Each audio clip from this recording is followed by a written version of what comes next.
In this video, we are going to talk about top 10 facts about Shang-Chi and the Legend of the Ten Rings 2021. So before starting, please like this video and subscribe to this channel for our future updates. A tremendous film office hit, Shang-Chi and the Legend of the Ten Rings is the Marvel Cinematic Universe's first major box office success since Spider-Man: Homecoming in 2012. A startling three-dimensional opponent, as well as some of the best fighting choreography in the franchise, are responsible for this success. However, it could not have achieved this result without an intriguing development and production process. Some unusual stories have emerged from the production of Shang-Chi and the Legend of the Ten Rings, ranging from a bizarre phone call between the director and Sir Ben Kingsley to even Kevin Feige becoming smitten with an unlikely actor. Here are the top 10 facts about Shang-Chi and the Legend of the Ten Rings 2021. So let's start. Number 10. The writer knew early on that the film would include fake Mandarin. Trevor Slattery made his debut appearance in the Marvel Cinematic Universe in Iron Man 3, where he played the Mandarin as a decoy for the true villain. Trevor was shown to be nothing more than a London-based theatre actor who enjoys beer and football in his spare time, according to his friends.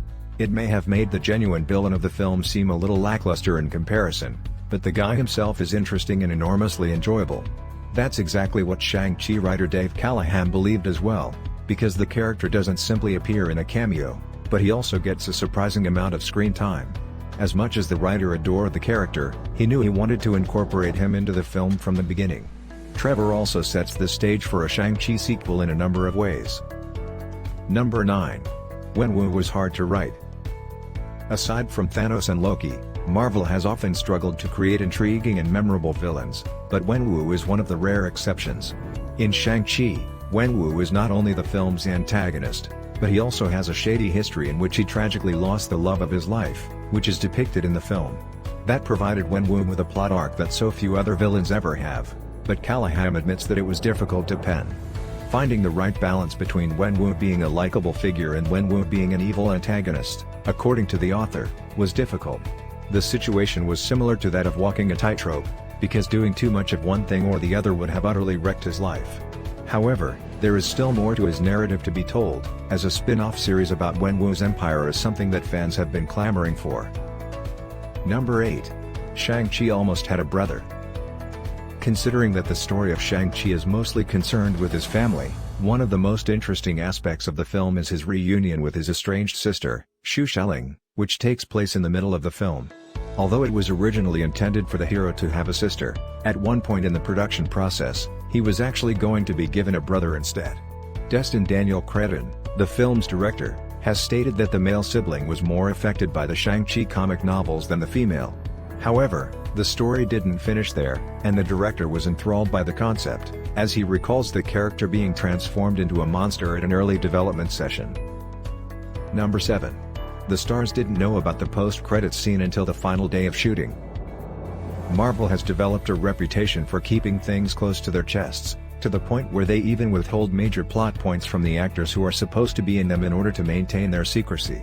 Shang-Chi and the Legend of the Ten Rings maintains that reputation, since Simu Liu and Aquafina were kept in the dark about the film's post-credits scene. In an interview with Variety, the director revealed that the two performers were completely unaware of what would take place in the post-credits sequence until the penultimate day of production. Because the scene contains both Captain Marvel and Bruce Banner, it's scarcely a surprise, and the biggest surprise of the entire movie is that Banner is no longer known as the Smart Hulk, as previously reported. Number 6. It had a lower budget than most other MCU movies. Shang-Chi had a budget of under $150 million, which is significantly less than the majority of other Marvel Cinematic Universe films. Captain America, The First Avenger, The Incredible Hulk, and Ant-Man were the only films that were less expensive than Captain America, The First Avenger. There are a variety of factors that contributed to this outcome. For starters, there is no major name linked to the film, which means that Marvel Studios will not be required to pay any of the cast members more than $60 million, as they would with actors such as Robert Downey Jr. and Scarlett Johansson. However, the Australian government provided the film with a $50 million tax credit as a result of the filming taking place in the country. Number 5. Ben Kingsley was method acting, kind of.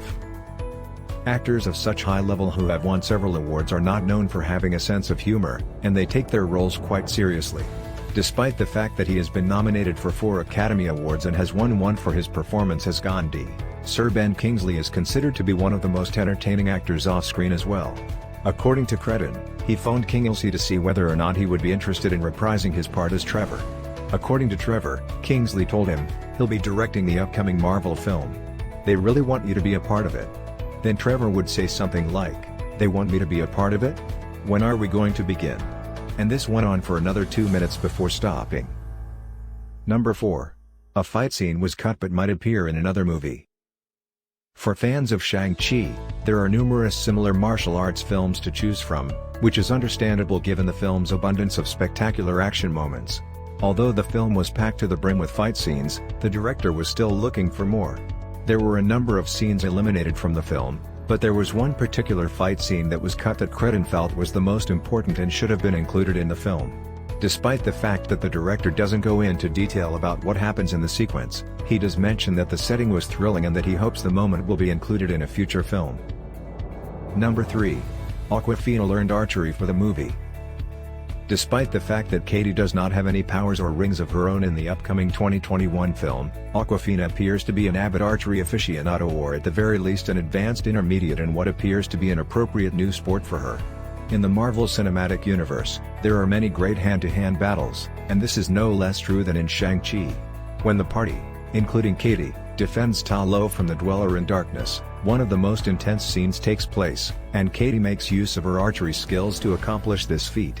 Additionally, the actress claims that the actor actually learned archery in order to prepare for the scenario. Number 2. Tony Leung left Kevin Feige speechless.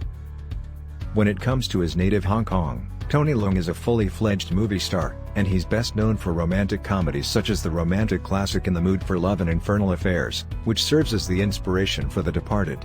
Until today, though, he had never been in a major Hollywood film of any kind. No one appreciates Leung's performance in Shang-Chi more than Kevin Feige, who credits him with being the first Hollywood actor to do so. The Marvel producer stated that he considered himself fortunate that he had chosen them.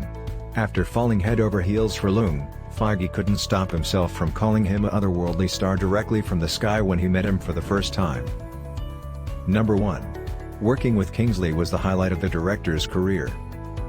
After the two of them exchanged a funny phone chat, it's no surprise that Credin was head over heels in love with Ben Kingsley. While on set and during production, the actors' working relationship remained strong and the director cannot speak highly enough of the actor's abilities as a professional. Watching this genius at work was a highlight of my life, Credin said of his experience. Though the actor plainly does not require any guidance, the two of them definitely established a terrific team and collaborated well, which hopefully will continue in the sequel. What do you think of our list? Which thing do you like from above list? Let me know in the comments section below. If you enjoy this video and want to hear from me again, be sure to hit that subscribe button before you go. Thanks for watching.